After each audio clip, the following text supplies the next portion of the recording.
Welcome to this deep dive, tailored just for you, the learner. Today we're diving into something, well, pretty fundamental about how we experience life. It's this often surprising relationship, maybe even a bit mysterious, between our minds and our bodies. You know those moments, right?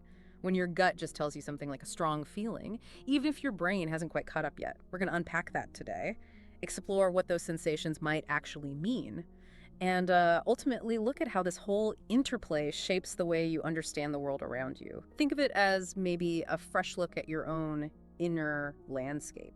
It is fascinating, isn't it? This tension we often feel between what we consciously think we know and that deeper, almost instinctual knowing within us. Yeah. Especially now, in our information-rich world where we're just constantly processing data, that disconnect can feel quite well pronounced. Right, like we're surrounded by information but somehow feeling detached from ourselves. Exactly. We might feel strangely disconnected from our own internal wisdom. Okay, and that's where I think Gestalt psychology offers a really compelling perspective. Let's unpack this a little. Okay. At its core, Gestalt suggests we don't just passively take in the world, right? We're actively organizing it. We're making patterns, these meaningful wholes or gestalts. It's about what stands out the figure versus what kind of recedes into the background, the ground. Right, the figure-ground relationship. Exactly. Now, if we apply that to our mind and body, well, the mind often jumps in to analyze, to categorize everything. Yes, it loves doing that. But the body it seems to operate with a completely different kind of intelligence, more intuitive maybe, a felt understanding. Precisely. The mind excels at breaking things down to, dissecting and analyzing. The body, though, it's a master of synthesis. Synthesis, how so? Well, it's constantly taking in just a multitude of signals, internal, external, and forming an integrated response, often totally without our conscious awareness.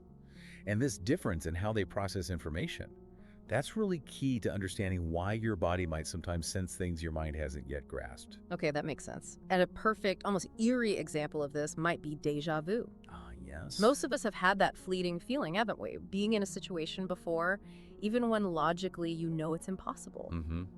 That strange familiarity. Science offers explanations, sure, memory glitches, neurological hiccups, that sort of thing. But from a Gestalt perspective, and here's where it gets really interesting, could it be more than just, a random brain blip? Well, this raises a really important question.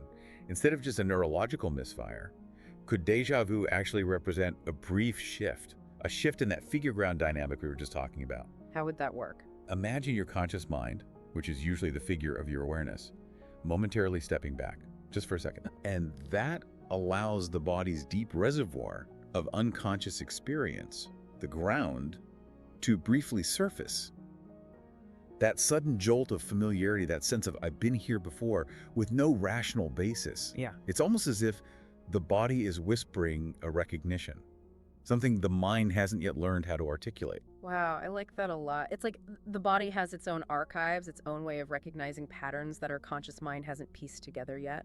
It makes me think of a metaphor, like the mind as a translator. It's constantly trying to turn our experiences into these neat, logical narratives. Okay, the translator. And then the body, it's like this ancient oracle, full of this accumulated wisdom, speaking in subtle sensations, impulses. Which the translator often just dismisses. Yeah, dismisses as background noise because it doesn't fit the story. That's a really powerful analogy. The mind, with its inherent need for clarity, for narrative coherence, it can often filter out or just reinterpret the more subtle nonverbal messages coming from the body. Because the oracle doesn't speak in words. Exactly. The oracle's language isn't one of words and logic. It's one of feeling, of impulse, a deep underlying knowing that doesn't always fit neatly into the translator's linguistic framework. And we see this play out in really profound ways sometimes. Like think about Dr. Jill Bolt-Taylor, the neuroanatomist who had a stroke. Oh yes, her experience is incredible. When her left hemisphere, the more analytical part, went largely offline, she had this amazing experience of her right hemisphere's awareness just taking over, this intuitive, holistic sense. And here's where it becomes really significant for you, the learner. She described this profound sense of peace, interconnectedness, a way of understanding the world that completely bypassed language and linear thought. It really highlights this idea that the body holds a kind of intelligence, doesn't it? Something that exists beyond just words and reason. It does. And what's particularly insightful about her experience is how it underscores the limits of our purely cognitive understanding. With her dominant verbal left hemisphere temporarily subdued, she gained access to a different mode of perception, one that was more embodied, more attuned to the holistic interconnectedness of things. It suggests our rational mind, while obviously incredibly powerful, might sometimes, maybe inadvertently, obscure other valuable ways of knowing. Precisely. It can put blinders on, in a way. Absolutely. And it's not just these dramatic, life-altering events either. We probably all have everyday examples, right? Oh, for sure. Times we've ignored that nagging feeling of exhaustion to push through a project only to completely crash later. Been there. Or maybe that subtle discomfort around a certain person that you mentally dismiss, you rationalize it away, only to realize later, oh, my body was picking up on something my mind didn't want to acknowledge. Looking back, it's almost like our bodies were sending these early warning signals, and our minds were just too preoccupied, too busy translating to notice. Those everyday examples are so telling. They really highlight how frequently we override the body's signals. We do it in favor of cognitive justifications or, external pressures. Yeah. That fatigue, that subtle unease, these aren't just random occurrences. They're often the body's way of communicating vital information about our well-being, our boundaries, our environment. So for you, the learner, paying attention to those seemingly minor bodily signals that can actually provide significant insights. It's not just noise. Not at all. It's data. Rich data.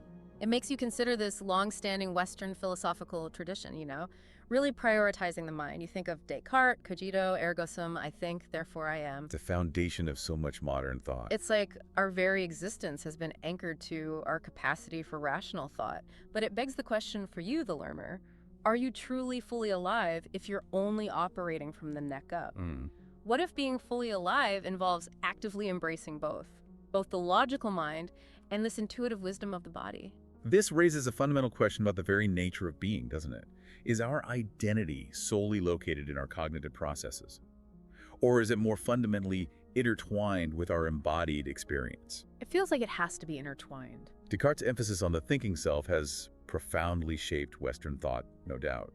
But arguably, it created this mind-body divide that we're now increasingly questioning and attempting to bridge. So back to our translator and oracle metaphor for a second. Okay. It feels like the goal isn't to have one dominate the other, right? It's not mind over body or body over mind. No, that would miss the point. It's more about fostering this really rich dialogue between them.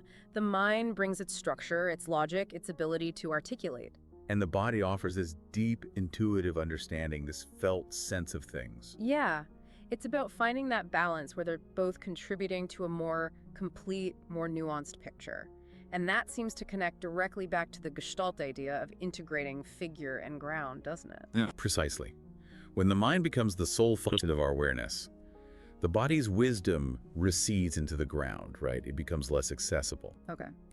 Conversely, if we're only reacting to raw bodily impulses without the mind's reflective capacity, well, we might act in ways that aren't aligned with our broader goals or values. Right, you need both.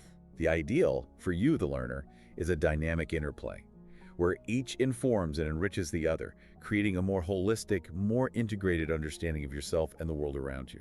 It really emphasizes that your body isn't just this passive vehicle you carry around. It's this incredible repository of knowledge, a living archive of everything you've experienced. A living archive, I like that. And every single sensation, from a subtle tingle to a persistent ache, it's carrying meaning.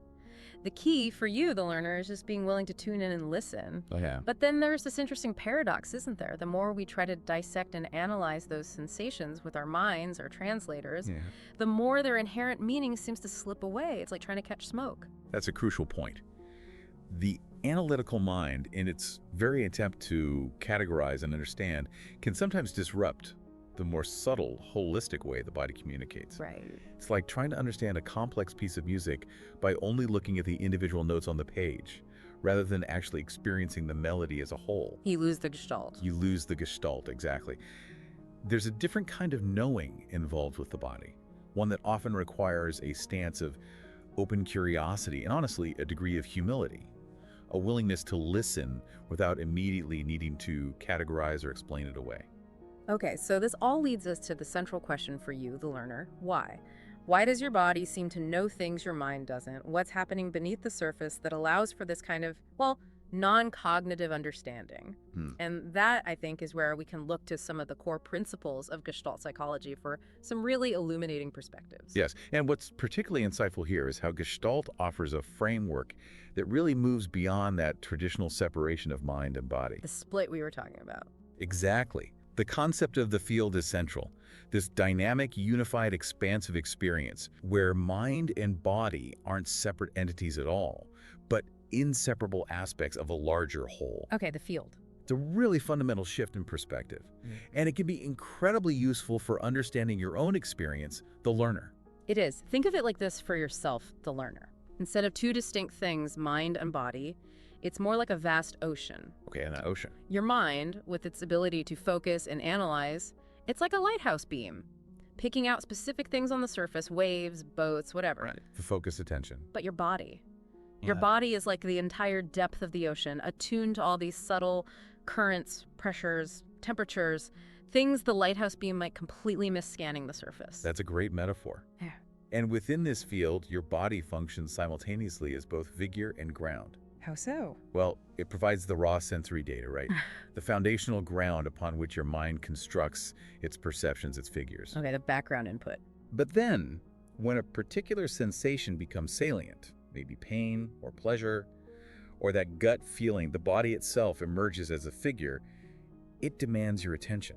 Ah, I see. So it can be both background and foreground. Exactly. It's this constant interplay, this capacity for synthesis rather than just analysis, that allows the body to hold and process information in a very different, often more holistic way. And you see this so clearly with something like stress, which I'm sure you, the learner, have experienced. Absolutely. Your mind can get completely absorbed in the external problems, right? The to-do lists, the worries, the deadlines. Tunnel vision. Totally. But meanwhile, your body is having its own very real-time response. The muscles tensing up, the heart rate increasing, maybe your breathing gets shallow. The physical reality of stress? It's like your mind is so focused on the lighthouse beams searching the horizon that it's completely missing the storm brewing in the actual depths of the ocean. That's a perfect illustration of a disruption in the field's equilibrium. Your mind's narrow focus on those external stressors can lead to a real disconnect from your body's immediate internal responses. So what's the solution then? Well, restoring harmony in this context often involves broadening your attention, shifting some of that focus back from the external problem to your body's signals, allowing its wisdom to inform how you navigate those external challenges in a more integrated way. Okay, listening to the ocean, not just the lighthouse beam. You got it. Now, another key idea in Gestalt that's relevant for you, the learner, is this principle of wholeness. Our inherent drive towards completion, towards coherence, and also closure, this need to resolve anything that feels unfinished. Yes, the tendency toward completion. And it's not just in your thoughts, right? These principles can manifest somatically, physically, in your body as these lingering tensions or unmet needs. Precisely. Think about an unresolved emotional experience like grief, the learner. Your mind might try to intellectualize it, process it logically, talk it through. Yeah, try to make sense of it. But your body can hold on to that pain in very tangible ways. Chronic muscle tension, maybe digestive issues, persistent fatigue. These aren't just random physical symptoms. They mean something. They often are the somatic manifestations of that drive for wholeness. Your body's way of signaling that something is still seeking completion, still unresolved. And trauma is such a powerful example of this drive for closure. It's really important to consider for a deep understanding learner.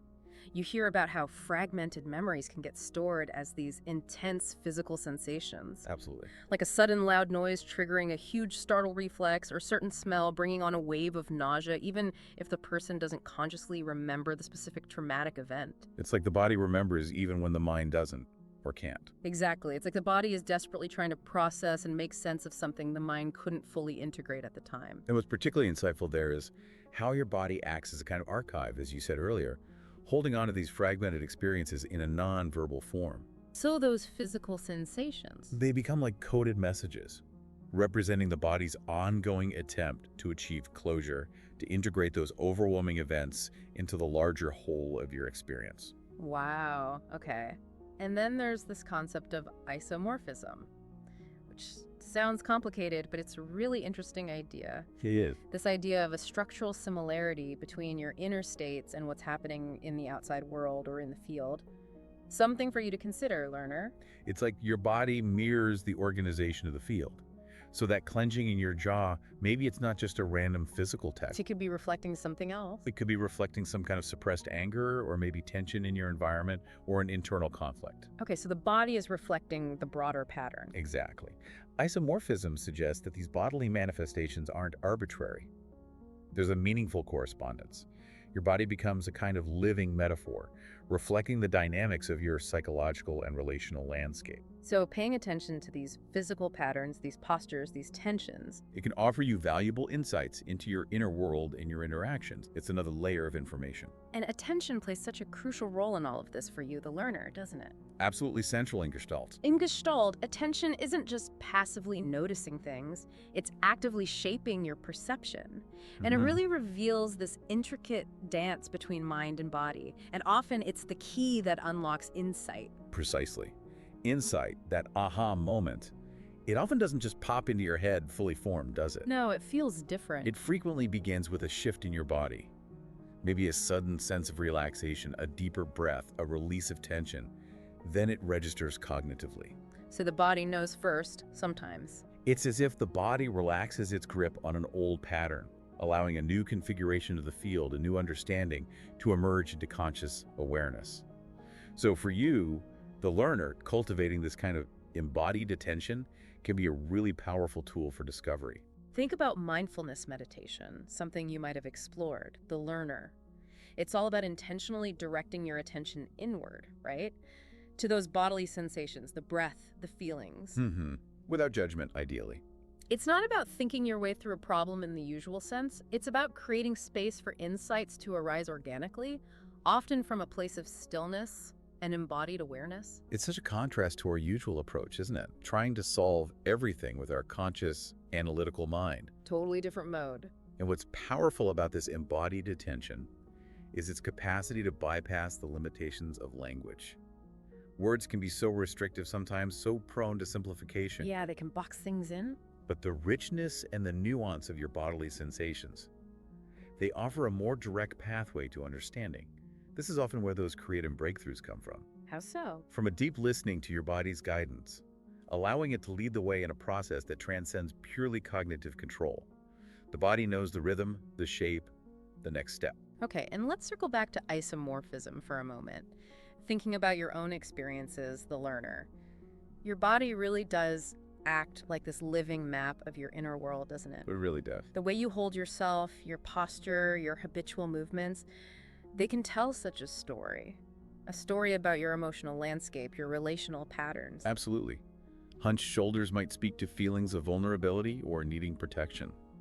Clenched fists might relate to suppressed aggression or frustration. It's written right there on the body. And the beauty of isomorphism is that it's a two-way street. It's reciprocal. What do you mean? Just as your inner state reflects in your body, intentionally changing your posture and movement, like in practices such as yoga, tai chi, or dance therapy, can actually shift the organization of the field. So changing the body can change the inner state. It can facilitate healing and self-discovery. It's about engaging your body as an active agent in transforming your internal experience. So for you, the learner, even small shifts in posture, breathing differently, moving differently, could potentially unlock new perspectives. It really requires a shift in how you see your body, doesn't it, the learner? It's about moving away from this idea of the body as just a machine that the mind operates. The ghost in the machine idea. Exactly. And starting to see it as this incredibly intelligent partner. And that takes a certain amount of trust, doesn't it? Okay, definitely. A willingness to let go of that illusion of complete control, that the mind has to run everything, and instead embrace the uncertainty with maybe curiosity, openness. That element of trust is fundamental for you, the learner. It involves a degree of vulnerability, sure. A willingness to step into the unknown without your mind's constant need for guarantees and explanations. Which is hard sometimes. It is, but it's often in that very act of surrendering to your body's wisdom, listening to the oracle, that you find a deeper sense of groundedness and clarity. And all of this leads to this Gestalt concept of contact, right? That feeling of fully engaging with yourself, with your surroundings, that intersection of self and other where there's a real sense of unity maybe flow. Yes, authentic contact. Trusting your body really paves the way for that deeper level of connection. It's valuable for you to consider the learner. Absolutely. When you're attuned to your bodily sensations, you're more present, you're more fully embodied in the here and now. Not lost in thought. Exactly. And this allows for a richer, more authentic engagement with yourself, with others, and with the world around you. The boundaries between self and other can become more permeable, leading to that experience of unity and flow that is often so deeply fulfilling. So it really boils down to this for you, the learner. The mind and body aren't these opposing forces constantly fighting for control. Not at all. That's the old dualistic view. They're actually these incredible partners, each bringing something essential to the table. Your mind offers structure, analysis, language. And your body provides this deep, intuitive wisdom, the depth of felt experience, the raw data of being alive. Precisely. It's about recognizing the inherent intelligence within both and fostering a relationship of mutual respect and collaboration. And when you can move beyond that dualistic way of thinking and embrace the unified field of your experience, a whole new level of understanding becomes possible for you, the learner. Now, let's delve into this idea of surrendering to the wisdom of the unfinished. This might challenge your usual approach, the learner. It feels almost counterintuitive, doesn't it? It really does. Your mind is so geared towards finding closure, completing tasks, having all the answers neatly tied up with a bow. The drive for completion we mentioned. Right. But what happens when you challenge that perception of control, that need for perfect order? Think of it like willingly stepping off a well-marked trail and venturing into a dense forest, trusting your body's senses, your intuition, your felt sense to guide you. What's particularly insightful here is the inherent tension between your mind's desire for resolution, for the neat ending, and your body's capacity to hold and process incompletion over time. So the mind wants it done, finished. The mind seeks to impose a narrative, a sense of finished business. But your body often operates in a more cyclical, maybe organic way. Experiences can continue to resonate and inform you over time, even without a neat conclusion. They're still live. So trusting your body in this context, it means being okay with things not being perfectly resolved, accepting that incompleteness. Yes, tolerating ambiguity. And it's almost paradoxical, isn't it? Because it's in that very space, in the absence of forced closure, that your body's wisdom can sometimes become the most apparent. Exactly. It's not about ignoring the unfinished, but about relating to it with a different kind of patience and awareness, allowing it to be there. So resist the urge to just tie it up neatly. Resisting the urge to prematurely force a resolution, and instead allowing your body's innate processing mechanisms to continue their work. There's a deep intelligence in your body's capacity to hold and gradually integrate complex or challenging experiences, often in ways that your conscious mind might not fully understand or even recognize. Let's revisit déjà vu again with this in mind. That strange feeling of knowing without understanding. You might find this intriguing, learner. Okay. Could it be, as we touched on earlier, more than just a fleeting brain blip? Could it actually be a glimpse into this non-linear way your body perceives time? Interesting. Non-linear time perception. A testament to its ability to recognize patterns and connections that lie beyond the reach of your conscious, linear thought processes, really aligning with that Gestalt concept of wholeness, seeing the bigger pattern. That's a compelling interpretation. If we consider your body as being less bound by your mind's linear sequential perception of time, Yeah. then déjà vu could be experienced as a momentary resonance with a broader pattern, a sense of the interconnectedness of moments that your conscious mind hasn't yet fully registered or laid out sequentially. It speaks to a different kind of knowing, doesn't it? One Yeah. that isn't reliant on standard memory recall. It really does. And what about intuition then? You often hear about gut feelings, right? Or that inexplicable sense of knowing something without any obvious logical reason. That inner nudge. Is that your body's way of synthesizing all this vast, often subconscious information, these sensory inputs, past experiences, subtle cues, synthesizing them into these sudden insights that just bubble up below your conscious awareness? Absolutely. Intuition can certainly be seen as your body's intelligence at work, drawing upon that wealth of data that hasn't necessarily been processed consciously or logically. Like pattern recognition, but faster. It's a form of pattern recognition, yes, that operates outside the realm of deliberate step-by-step thought. However, There's a but. there is, as you mentioned, it's crucial to approach intuition with discernment. Right, not just blindly follow every gut feeling. Exactly. Recognizing that it's not infallible. It needs to be balanced with critical thinking, with the mind's ability to evaluate. It's the dialogue again between the oracle and the translator. Which brings us back to this bigger philosophical conversation, this long-standing challenge to that Cartesian idea of mind and body as totally separate things. The dualism. Gestalt psychology really offers this holistic alternative, doesn't it? And it seems to align quite nicely with some philosophical views, like Merleau-Ponty's, that emphasize embodied perception that we are our bodies, experiencing the world through them. Yes, Gestalt's emphasis on the unified field of experience resonates deeply with those perspectives. Perspectives that highlight the primacy of lived embodied experience. The focus is on how your body is not merely an object in the world, but is the very means by which you perceive and engage with reality. So understanding is always embodied. Always situated within your lived physical experience. You can't separate them. And if you truly embrace this idea of embodied existence, where you're an active participant in creating your reality and every sensation is a form of engagement, it changes everything, doesn't it? It really does shift your perspective. It also brings you face to face with the fragility of your mortal body, this impermanence. The vulnerability of being physical. But maybe it's that very impermanence, that finitude, that infuses life with such urgency and maybe even beauty. Precisely. Recognizing the finite nature of your embodied existence can actually heighten your appreciation for the present moment, for the richness of sensory experience, for connection. It underscores the idea that your engagement with the world is not just a cognitive exercise, but a deeply felt, embodied one. Every moment counts. So, coming back one last time to our translator and oracle metaphor. Okay. It feels like the ultimate aim for you, the learner, might not be to have the translator perfectly decode every single cryptic message from the oracle. That might be asking too much. Yeah, maybe it's more about creating this ongoing harmony, this continuous dialogue, this back and forth, and maybe your sense of self isn't this fixed, static entity you have to figure out once and for all, Right. but more like a constantly evolving process shaped by this very interplay between thinking and feeling, mind and body. That's a beautiful way to put it. The self isn't the destination you arrive at, but a journey. A continuous process of integrating your cognitive understanding with your embodied experience. It's about embracing the fluidity and the dynamism of who you are moment to moment. Which leads us to this final Gestalt concept we wanted to touch on. Unfinished business. Ah, yes. It's not just about tasks left undone on a to-do list, is it? No, much deeper than that. It's more about these lingering echoes of incomplete experiences, these unresolved emotions or needs that keep subtly influencing you, pulling at you from the background. Resonating in the field. But instead of seeing them just as burdens or problems to be fixed, maybe they're actually invitations. Invitations to engage more deeply with life, recognizing that growth and healing are always ongoing processes, never truly finished. Exactly.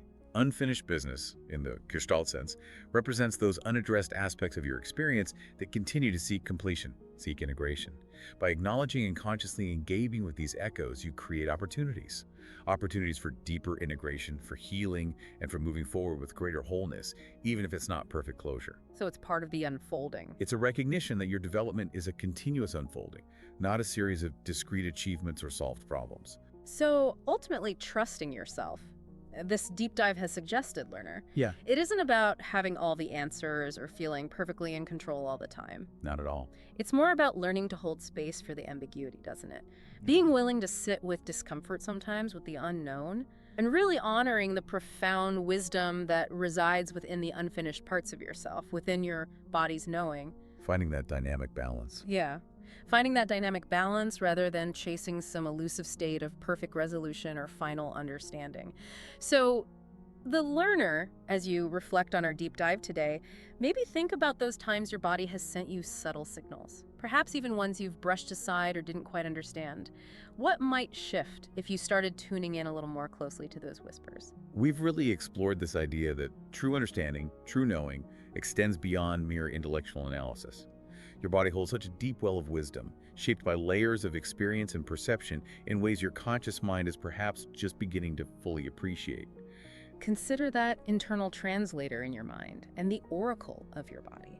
How might consciously fostering a more open, maybe more curious dialogue between them actually enrich your understanding of yourself and the world around you?